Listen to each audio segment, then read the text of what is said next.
Hey guys, GameBoy3800 here once again, and I'm giving you another review.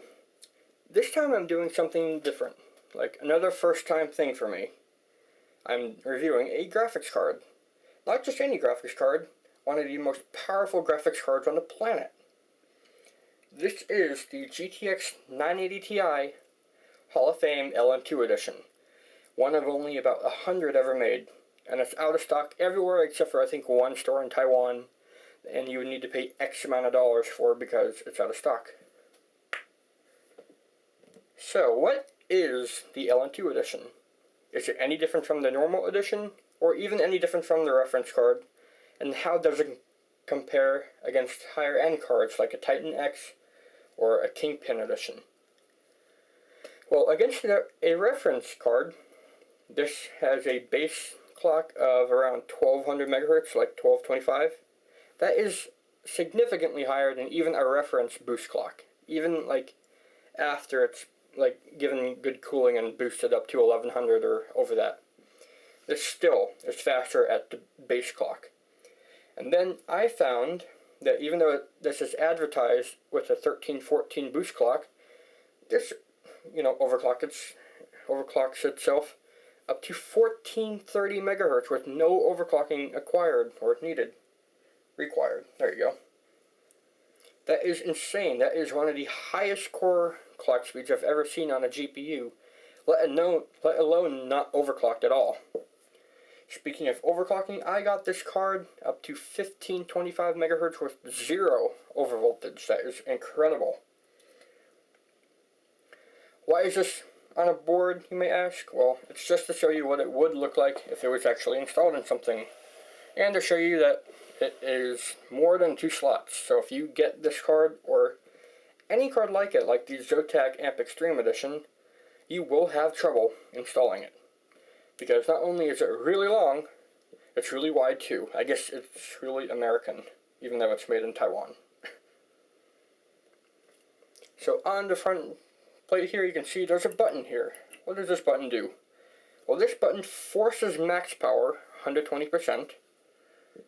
And it forces max boost speed, no matter what it's doing. Like, hey, I'm gonna idle over here. No, you're not. You're gonna go full speed, and there's nothing you can do about it.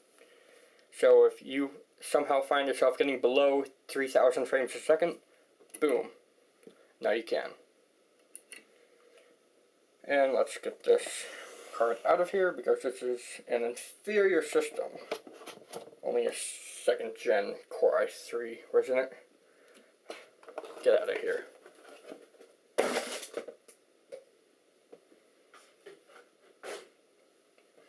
And now the card itself, you can get a better look at like this. As you can tell from the cooler, it looks identical to the standard 980 or the standard 980 Ti Hall of Fame. The cooler itself is unchanged except for the fact that, it's a little bit shinier on the chrome bits, but that's it. All the real work and horsepower of the card is underneath it, obviously. Here you see 3 8-pin power connectors going to a 19-phase power delivery system. 3 memory and 16 GPU. That is the most ever, built directly into a GPU. You can get, other boards, external power boards for a graphics card that have, 5 8-pin connectors, but EVGA, and this is actually Galax's own power board already pre-built onto it. But yeah, it's the first time it's ever been done. And thanks to the 3 8-pins and the 19-phase power delivery system, it can handle 960 amps of power. That is unheard of. And 3 8-pin power is also the most amount of power being delivered to a single GPU ever. It is only trumped by the Power Color Devil 13 series of the 290X or 390. That has 4 8-pin power connectors going up the top, but it has a good reason. It's 2 GPUs it's feeding. It's feeding either twin 290Xs or twin 390s. And those are power-hungry cards, so they have a really good reason to have 2 8-pins per card. But this is just built from the very ground up to run on liquid nitrogen. Hence this card's name, LN2 Edition. So, since it's so geared for overclocking, and it's so amazing in every other way, how much did this cost me, and where can you get one? Well, that's the thing. It's out of stock, except for one place in Taiwan. I think I said that already, but I'm going to repeat it. It is out of stock. You cannot get this. Even the newer, like Galax edition or Galax overclock edition or whatever you call it, is out of stock now too. So if you want to find this or anything LN2 edition related, the only place you're going to go is Kingpin, because I think they're still in stock. And comparing this to Kingpin, well, I don't have a Kingpin to compare it with. I will say that up against the Zotac 980 Ti Extreme Edition amp, this did overclock better. It did run a little bit cooler, mainly because the fans are always on. They're very quiet, but they are always on. And actually, I have a thing I'm going to show you in a second about the always on. And it had better overclocking, ran cooler, and it matches the rest of my system. It's white. My system's white and blue.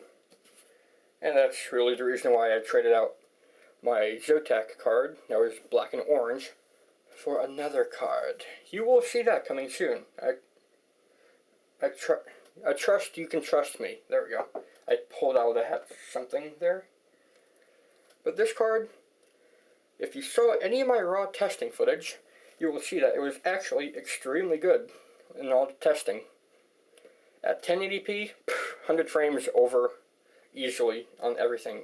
GTA 5, Far Cry 3 and 4, over 100 frames at most parts. And that's like without overclocking. GTA 5, same story.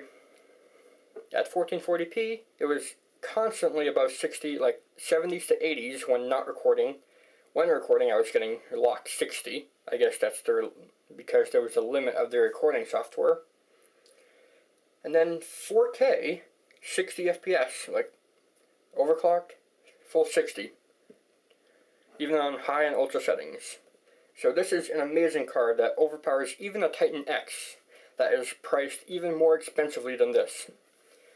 I think the only way you could beat this is with the Titan X water-cooled and overclocked to 14 or 1500 megahertz to match this.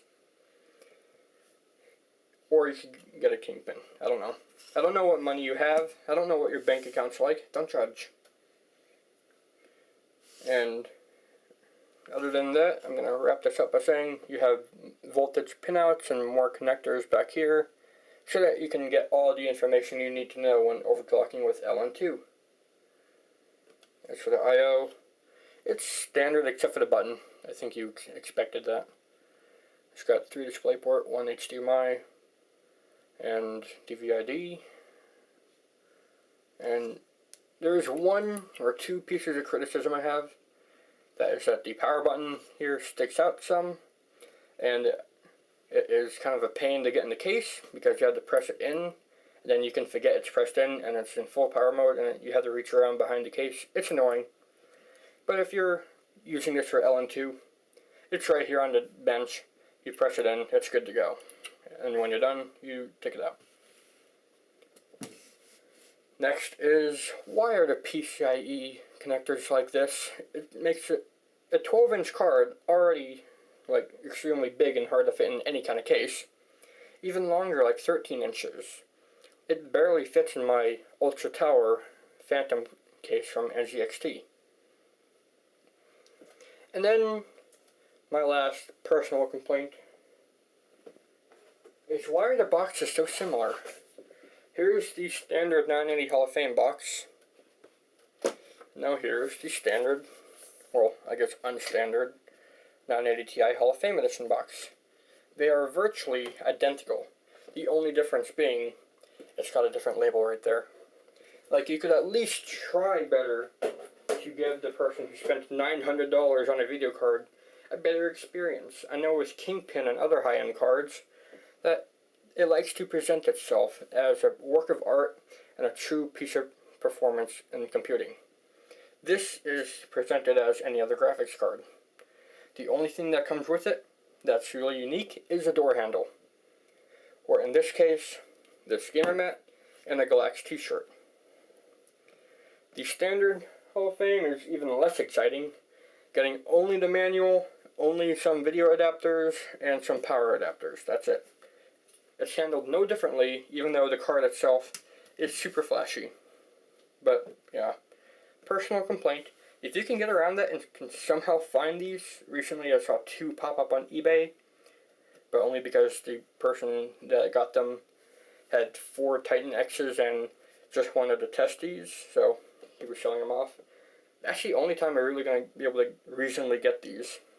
Other than that, just wait. And for the fans being always on, my case is not 100% dust proof, so let's see if any dust got in there.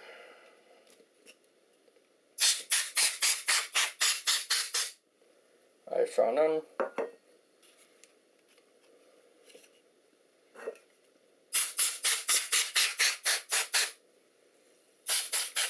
I saw none.